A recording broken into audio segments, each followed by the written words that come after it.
Hi, I'm Hannah Tordoff and I'm your Young European International Missus, and today we return the truth about this beauty queen.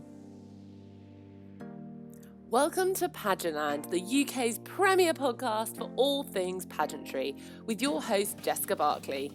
Here you'll find guest experts, past, present and future queens, plus my own personal insights into what it's like to follow your pageantry dreams.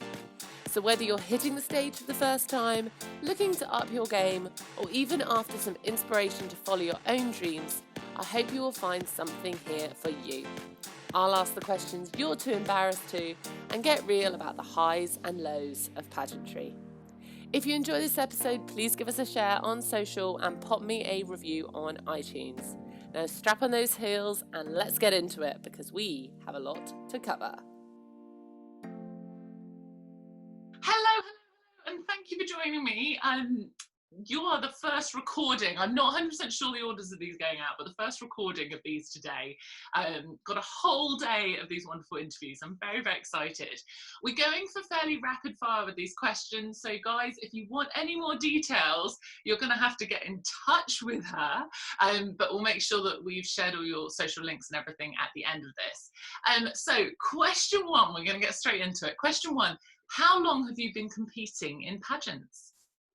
I've been competing in pageant about 10, 11 years.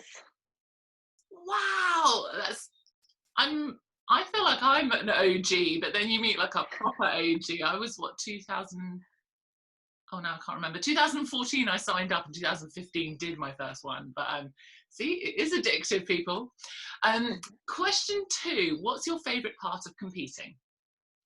I love the stage part. I love the feeling you get, the nerves about going on, and then you come off and you're like, let me go back on. That's what I love. It's never long enough, never long enough. Number three, how would you describe your on-stage style? I try to go classy, elegant. I try not to spend too much on my outfits. I like to put my money into my family, so try and recycle and try and make it as glamorous as possible, but without going OTT and spending too much. How would you describe your personal off-stage style? I try to do the same, but it tends to more be scruffy, tried to make an effort and then gave up, because the 2-year-old's usually diving on me, but I try and stay the classy, elegant. I think that made a massive difference after I was always quite like, I would only wear stuff that was my style now, having spent my teenage years looking at absolute state. But when you've got a kid, you literally, there's no point having anything in your wardrobe that you're not even sure about, because you haven't got time to think. You just need to like grab, dress, go.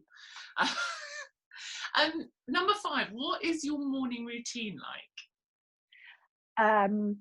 My get up, breakfast, have a child jump all over me. It used to be before lockdown, preschool, high school run, and making myself look respectable for work. Now it's kind of washing everything else can wait for the rest of the day. And I just get the kids sorted and then just try and fill the day as much as possible. So morning routine's a little bit here and there at the moment. It's funny because some people have even found strict morning routines that they didn't have before, and then some people used to have strict ones and they've like gone out the window with lockdown. Yeah, we're just getting into a new pace here. Like we've now got a morning routine just. Number six, how would you like to stay healthy? I always try and make homemade meals and do as much exercise as I can do. It's tiring chasing around a toddler. You're constantly moving. So by the end of the day, especially when they're not going to bed properly, with the increase in light at the moment, I'm finding that I really want to go for my walk or my exercise. I'm just not doing it as much as I should be.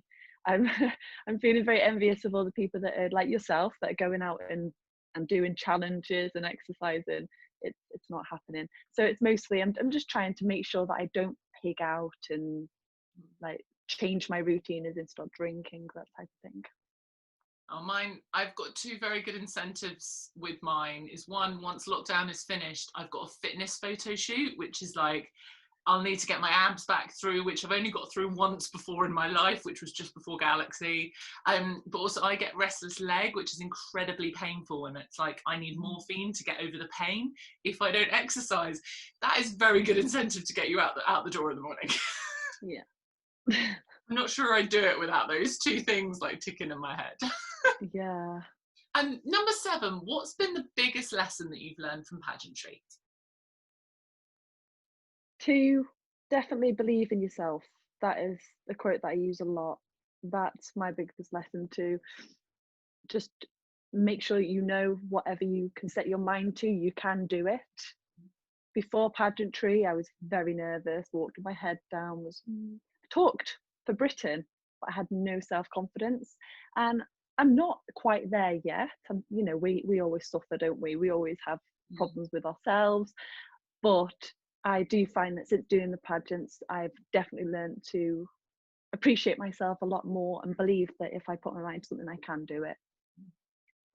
And that can be such a turning point, and we talked about it in quite a few podcast episodes just in the run up to and just after Galaxy, of that difference of believing that you deserve it. And it doesn't mean that you don't believe anyone else on the stage deserves it. Mm-hmm. Having that, whether you get it or not, that belief that you deserve it is such a game changer.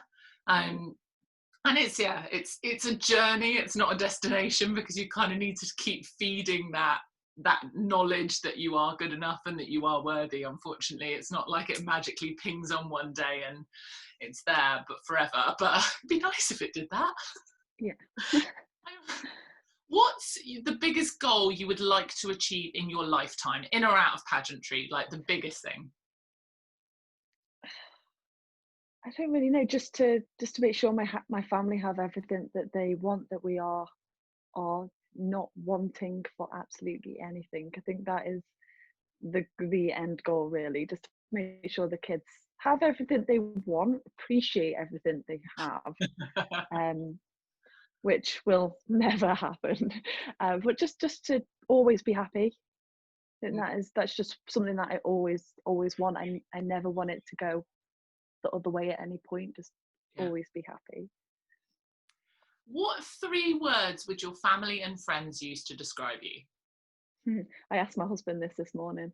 I won't repeat what he said. So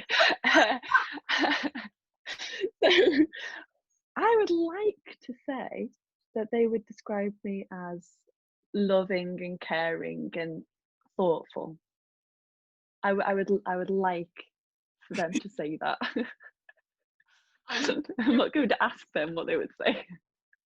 I love it when people put this up on Facebook and things like that, because I've had it before. I've had to submit it for interviews. What's the 3 words your friends and family would use about you? And I'm like, I don't know, let's put it up on Facebook. I had some lovely stuff back from people I barely knew. I was like, that was spot on. Like things that I was trying to put out into the world that people had noticed that had maybe met me twice. So you'd be surprised. I bet you'd find that most people would say the same thing. That's all right. What's your favourite, can't get my words out, what's your favourite post-pageant treat meal? I'm celiac. I've got celiac disease. So I literally can't eat anywhere. So where everyone goes, oh, we're going to McDonald's, I can't. Even if I go to services, I've never eaten it, so I don't know anyway, but I can't eat anything. So my post-pageant treat is usually trying to find somewhere that sells it, a garage or something that's open, and it's usually meat and cheese. And it's a good job I'm now a meat eater, because otherwise I'd literally just be living on cheese. But yeah, meat and cheese usually, and I like wrap my cheese up, and yeah. It's quite sad really, isn't it? Oh no, I used to take vegetable juices with me if I was competing, because I've got intolerances. They won't like kill me, but they'll make me pretty ill, which you don't want before competition. And then I'll let it all go to pot after competition, which was fine when I only had one day after. Like if I was competing on the Sunday, it would go to pot just for breakfast on Monday. But now at Galaxy, I compete on the first day. So the amount of junk I ate, which is just not me at all, when I came back, I did not feel good. There was all bad food related feelings, because my body was just like, what was that? There was still no McDonald's. That would just not, it's just not going to happen for me. It's just terrible. I still can't understand food. I just never eaten them, so I don't know. Just wouldn't go there. Milkshake maybe every now and then. Years ago I did, and then I started getting fit and healthy and stopped, like made a conscious effort to stop. But I'd slip up every now and again and have like one, and my body would react so badly, and I'm like, oh, and this is what my body was dealing with all the time when I was like a bad eater. And now I'm like, I can't even stand the smell of the places, so I'm like, no. They will not be getting any money from me. If you could be remembered for just one thing as a title holder, what would you like it to be? Hardworking. I would like people to say, I remember her as a title holder, rather than going, oh yeah, she was a queen that year. At some point, yeah. Oh yeah. Yeah. Oh yeah, I forgot you won that. No, I want people to remember that I had the title, you know, for one reason or other, but just for that I had it. So hard working would be nice. You're definitely a name I see a lot of places. Oh, awesome. That's always good. Yeah. Take it. If you could change one thing, this is the controversial one, and there's a very noisy bird outside my window. If you could change one thing about the pageant industry in the UK, what would it be? Okay. I would change in maybe a governing body. I feel like we've got so many pageants and so little, like we haven't got that many contestants compared to the pageants now. There seems to be such a rivalry, and I don't understand the rivalry. I am supportive of every system. And I feel like there's a system for everyone. If you want to change, well, good on you. I'm supportive no matter what.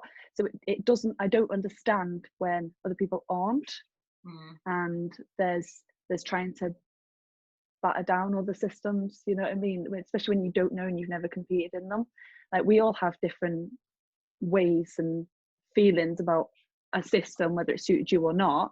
So it's kind of like, then people need to be just less like that.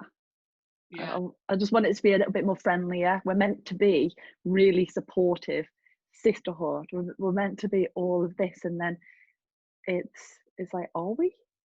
So I would like to see that, you know, maybe a governing body to control the amount, put this, you know, the standards. Yeah, it's got to be quite controversial, that, but no, there's quite a few.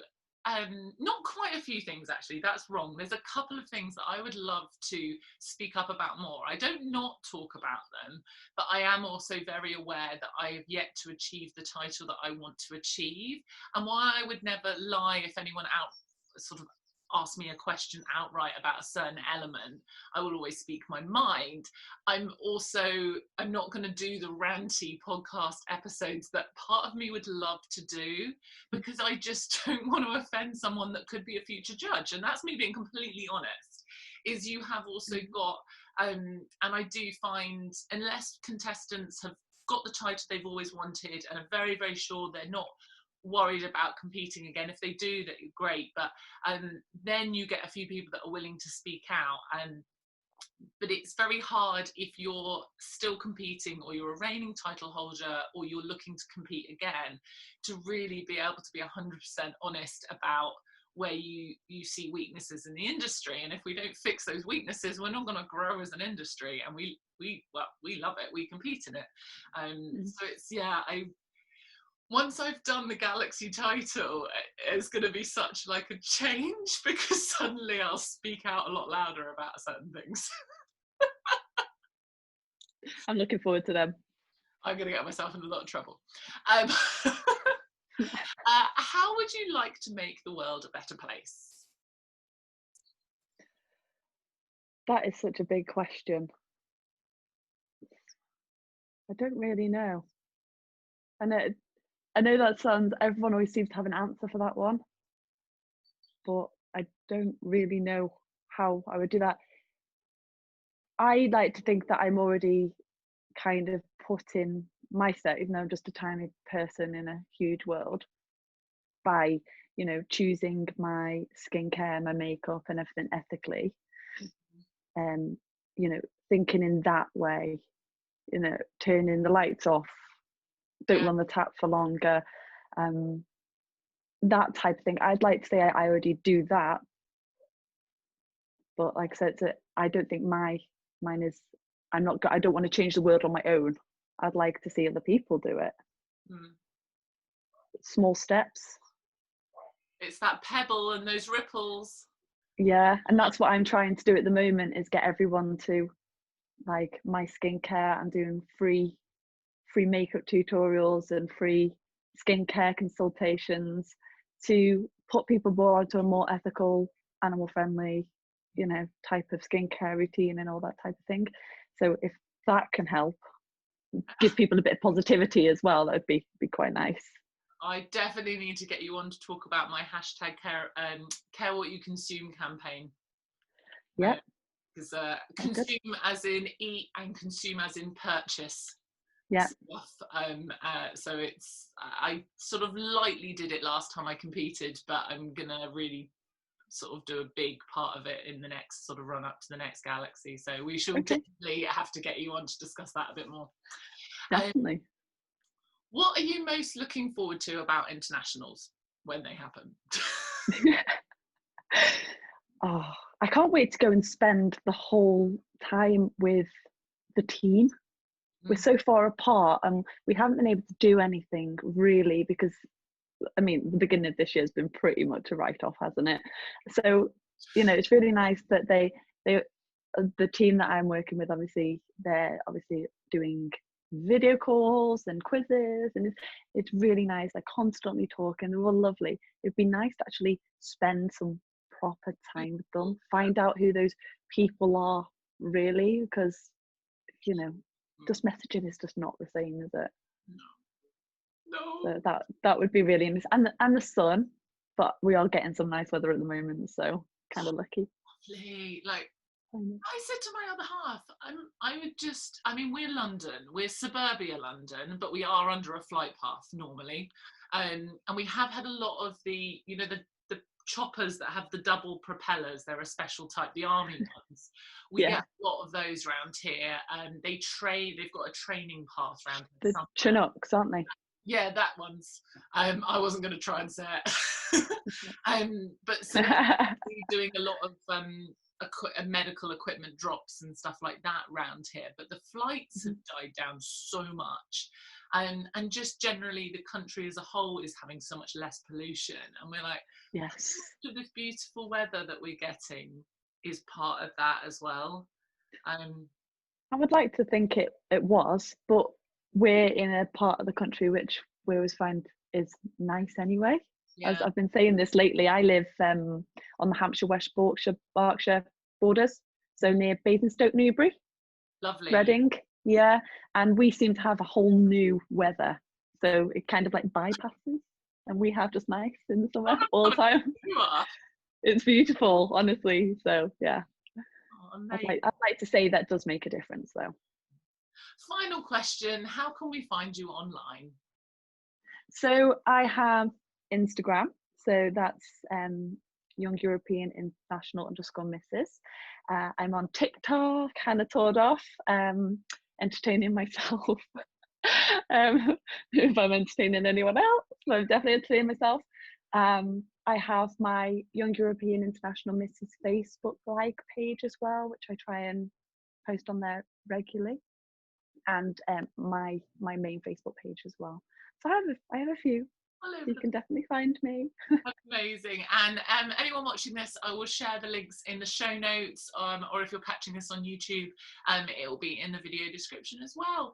And thank you so much for joining me. It's weird to be back on video. I'm so used to just doing sound when I'm interviewing people, but it's really nice to actually see a face. I'm thinking I might do video all the time now, even if I don't use the video, just to see the person I'm talking to. But oh yeah, especially now, we need to see people's faces. Sometimes it's nice to see other people's rather than just the same people in our house with.